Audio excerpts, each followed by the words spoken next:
आज हम एक ऐसी कथा कहेंगे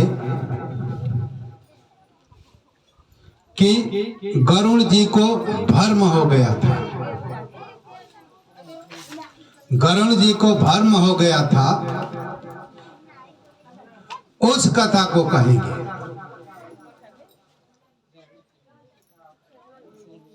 गरुड़ जी को भ्रम हो गया था क्या कि भाई सबसे बड़ा देव कौन है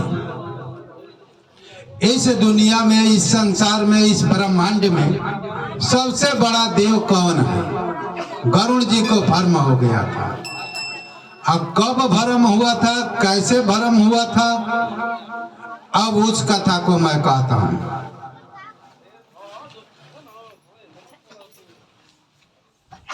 राम लक्ष्मण को मेघनाथ ने नागफास मारा था, बांध लिया था नागफास में,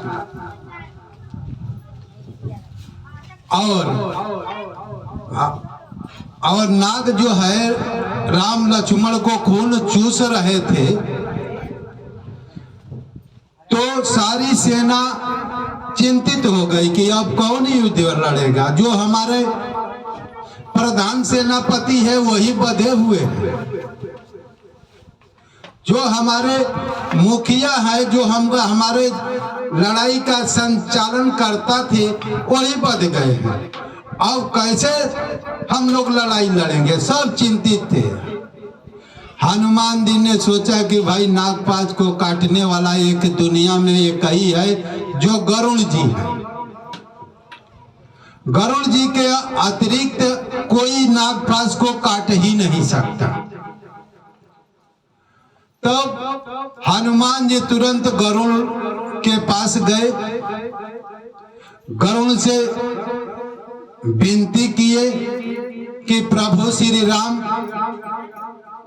जो है मेघनाथ के नागफास के द्वारा राम लक्ष्मण बधे हुए हैं, आप कृपा कर उन्हें सहायता कीजिए। उनकी लीला अपरंपार है। आपके पास ही एक विद्या है कि उस गरुड़ जो नागफास है, उस नागफास से आप ही छोड़ा सकते हैं, दूसरा व्यक्ति नहीं छोड़ा सकता है। आप शीघ्र देरी मत कीजिए, शीघ्र ही चलिए। तब गरुड़ जी सोचने लगे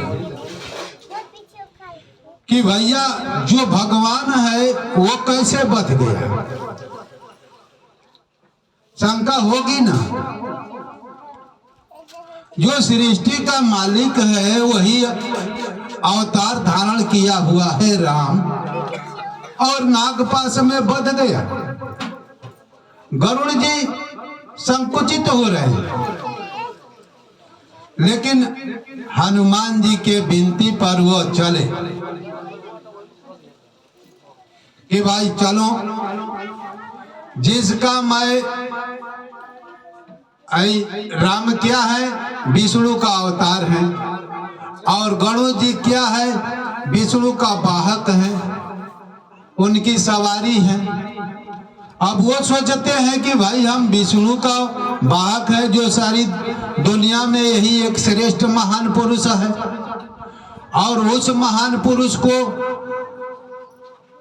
बांध लिया है मेघनाथ ने नागपाश में, तो वो चिंतित हो जा रहे हैं। अब किसी तरह से विनती पर आ रहे हैं, नागपाश से राम लक्ष्मण को छोड़ा दिए। तब इसके बाद इनको भ्रम हो गया। गरुड़ जी को क्या भ्रम होता है कि मैं भाई विष्णु भगवान है कि नहीं है। अब ऐसा भ्रम हो जा रहा है। भाई जिसकी हम सेवा करता हूं वो सृष्टि का मालिक है कि नहीं है, ऐसा भ्रम हो जा रहा है। भाई इस तरह से साईं भक्तों को भी भ्रम होगा कि हमारा जिसकी सेवा करता हूं महान है कि नहीं, दुनिया में मालिक है कि नहीं। जैसे हम लोग भी है, भाई साईं बाबा का भक्त है कि नहीं है। जो भी साईं बाबा का भक्त है ये सोचेंगे कि भाई साईं बाबा महान है कि नहीं, हमको मुक्ति दे सकते हैं कि नहीं, हमको परब्रह्म परमात्मा से मिला सकते हैं कि नहीं। ऐसा शंका उत्पन्न हम लोग को हो सकती है कि नहीं हो सकती है? हो सकती है कि नहीं? कि जिसकी हम भक्ति करता हूं वो सृष्टि का मालिक है कि नहीं? भरम ऐसा हो सकता है ना। इसी तरह से गरुड़ को भी भरम हो गया था कि हम जिसकी सेवा करता हूं ये दुनिया का मालिक है कि नहीं।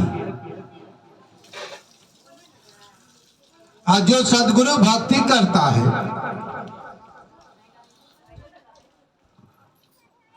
उसको तो इस भरम ही ये भरम होता ही नहीं कि इस दुनिया में भरम को मिटाने वाला, संशय को फाकी करने वाला एक फकीर ही होता।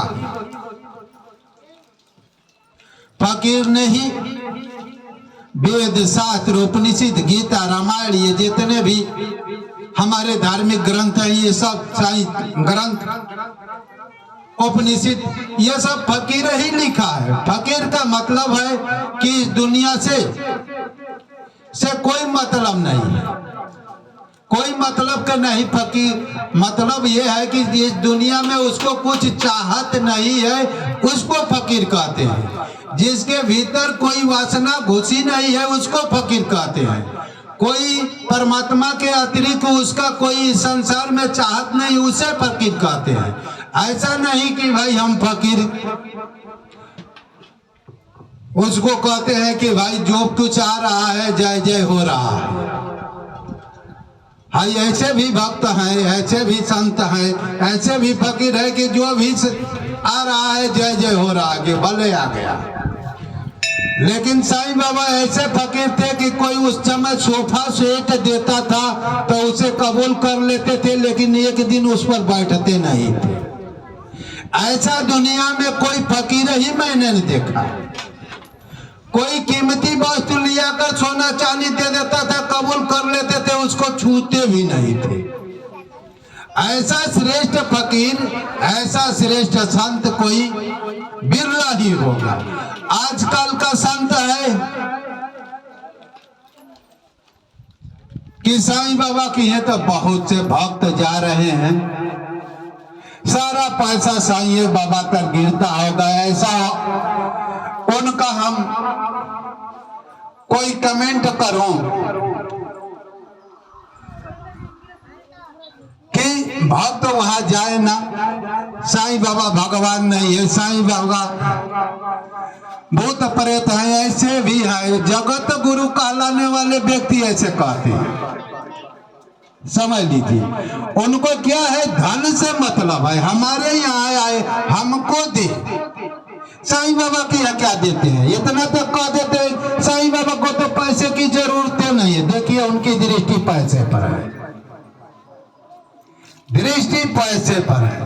बहुत से धर्माचार्य बाबा के खिलाफ ऐसे ऐसे निंदा प्रतिकार किए, लेकिन साईं बाबा महान शक्ति है। इन सब धर्माचार्यों से दबने वाले नहीं है, इनको निंदा प्रतिकार करने से दबने वाले नहीं है। जो साईं का अनुभूति पा चुका है, साईं का तत्व ज्ञान पा चुका है, साईं ने जिसको परमात्मा तत्व को उनके हृदय में विदित कर दिखा दिया है, ऐसे सदगुरु को तो ब्रह्मा विष्णु महेश भी सामने आ जाए और कह दे कि मैं मेरी सेवा करो, मैं तुझे ये दे दूंगा, ये दे दूंगा, ये दे दूंगा, तो वो भक्त उस फंसे में नहीं फंसेगा, क्योंकि जानता है कि जो हमारे साईं दिए हैं और दिखाए हैं, जिस साधना को कर रहा हूं उस साधना को कर कर मैं तो परब्रह्म परमात्मा को प्राप्त हो जाऊंगा। सृष्टि के मालिक के साथ एकत्व भाव प्राप्त कर लूंगा, जहां से बंधन समाप्त हो जाता है, जहां मुक्ति चरणों में लेटती है, मुक्ति की आकांक्षा भी खत्म हो जाता है। तो हमारे कहने का मतलब है, इसी तरह से गरुड़ को भ्रम हो गया था कैसा भरम कि भाई हम जिस भगवान विष्णु को साधना करता हूँ, सेवा का सुस्ता करता हूँ, ये भगवान है कि नहीं? ये तो नाग पाँच में बद गया। तो अब अपने शंका के निवारणार्थ का क्या करते हैं गरुड़ जी? क्या करते हैं आप लोग सुनिए। शिव जी के पास जाते हैं, शिव जी से अपने भीतर की बात कहते हैं। अब शिव जी से क्या कहते हैं ये हम सुनिए। शिव जी से कहते हैं, सबसे बड़ा देव इस दुनिया में कौन है? प्रभु मुझे बताइए। विष्णु से नहीं पूछते हैं, जो विष्णु के साथ ही। अब चुपके से शिव जी के पास जाते हैं और पूछते हैं कि इस दुनिया में सबसे बड़ा देव कौन है? हमको थोड़ा आप इस शंका का समाधान कीजिए, हमको बताइए। तब शिव जी क्या कहते हैं आप लोग सुनिए। शिव जी कहते हैं कि देखियो, मैं भी कोई बड़ा देव नहीं हूं। जो ब्रह्मा जी सृष्टि करते हैं वो भी देव नहीं, जो विष्णु जी पालन करते हैं वो भी देव नहीं।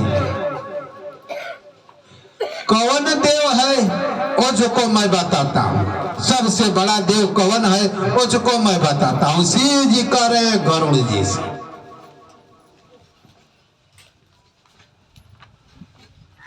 मैं जिसकी भक्ति करता हूँ, सेवा करता हूँ, साधना करता हूँ, वही सबसे बड़ा देव है।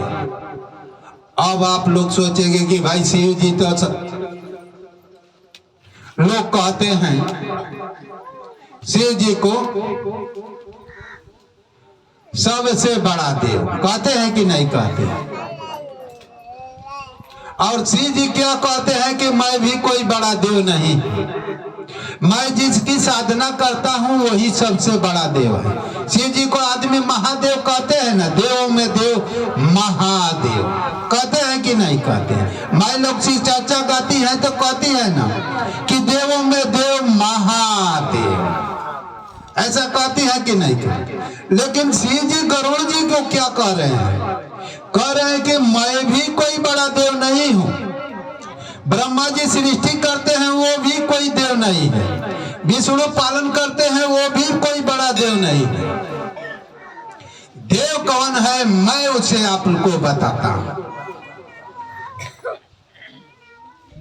मैं जिसकी साधना करता हूं, भक्ति करता हूं, जिसमें समाधित होता हूं, जिसमें लीन होता हूं, उस देव को बता रहा हूं। एक रामायण से श्लोक से ये शंका का समाधान समाप्त हो जाएगा। शंकर सहज स्वरूप समारा, लागी समाधि अखंड अपारा। देखिए शिव जी क्या कर रहे हैं, तुलसीदास जी क्या कह रहे हैं शिव जी को? शंकर सहज स्वरूप समारा।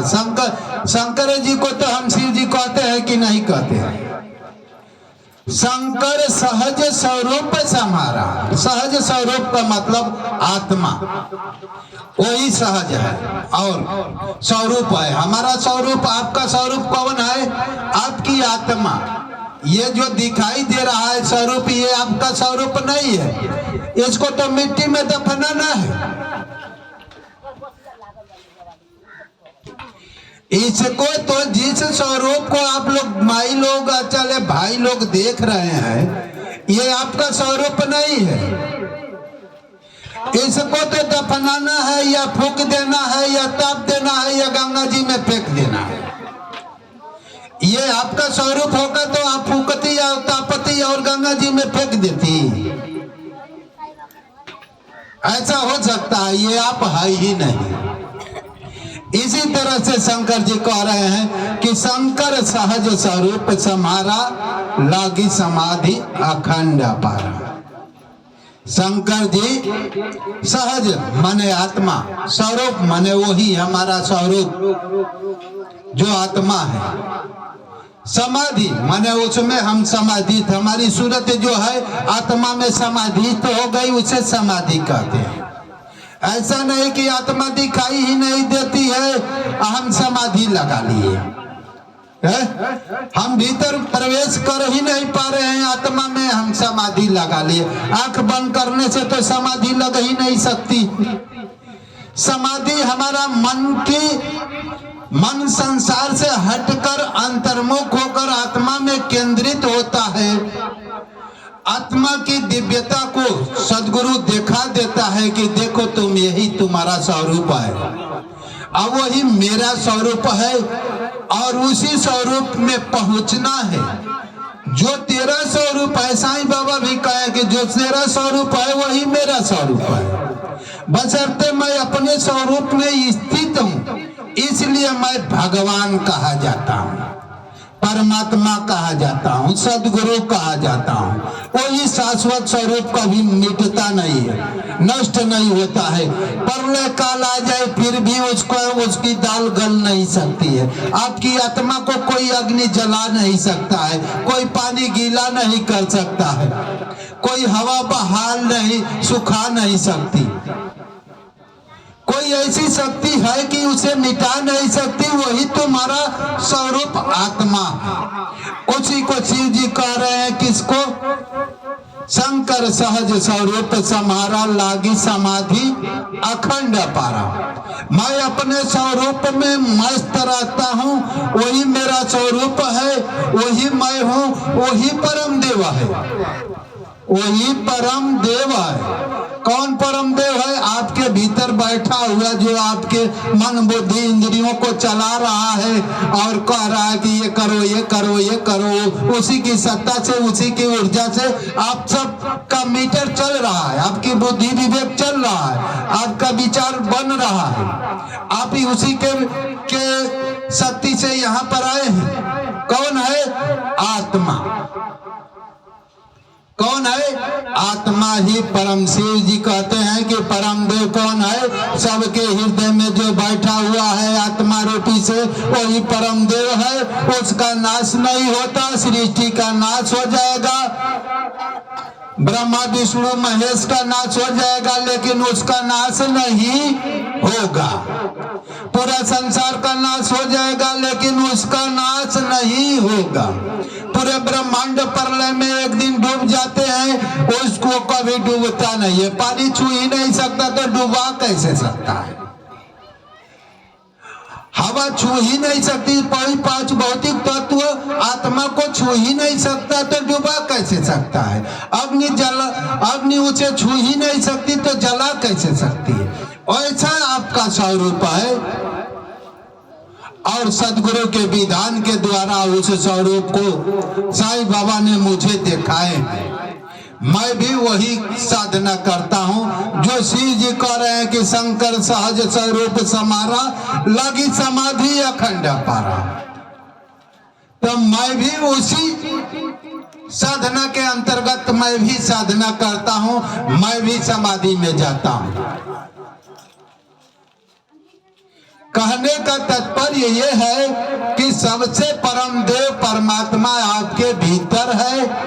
तेरा साईं तुझ में है, जो बहुपन में बात, कस्तूरी के हिरन जो फिर ढूंढे घास। देखिए कबीरदास जी कह रहे हैं कि तेरा साईं माने परमात्मा, साईं माने भगवान, साईं माने अल्लाह, ठीक ना? एक ही उसी का नाम अल्लाह है, गॉड है, खुदा है, जो भी आप ले ले। लेकिन पखंडियों के समझ में नहीं आता है। कोई अल्लाह को देगा तो वो समझेगा कि मुसलमान हो गया, इत भैया मुसलमान हो गया। आत्मा आपकी मुसलमान है, आत्मा आपकी हिंदू है, आत्मा आपकी सिख है, आत्मा आपकी ईसाई है। आत्मा तो हिंदुओं में है, मुसलमानों में है, सिख में है, ईसाइयों में है, जैनों में है, सबके अंदर है। और जो आत्मा के साथ है उसका कोई जाति है। जो आत्मा बन चुका है, जो ब्रह्म बन चुका है, अविनाशी बन चुका है, उसकी कैसी जात तो ये नकली शरीर की होती है कि भैया तू आई जाति हुआ, तो बनिया हुआ, कलवार हुआ,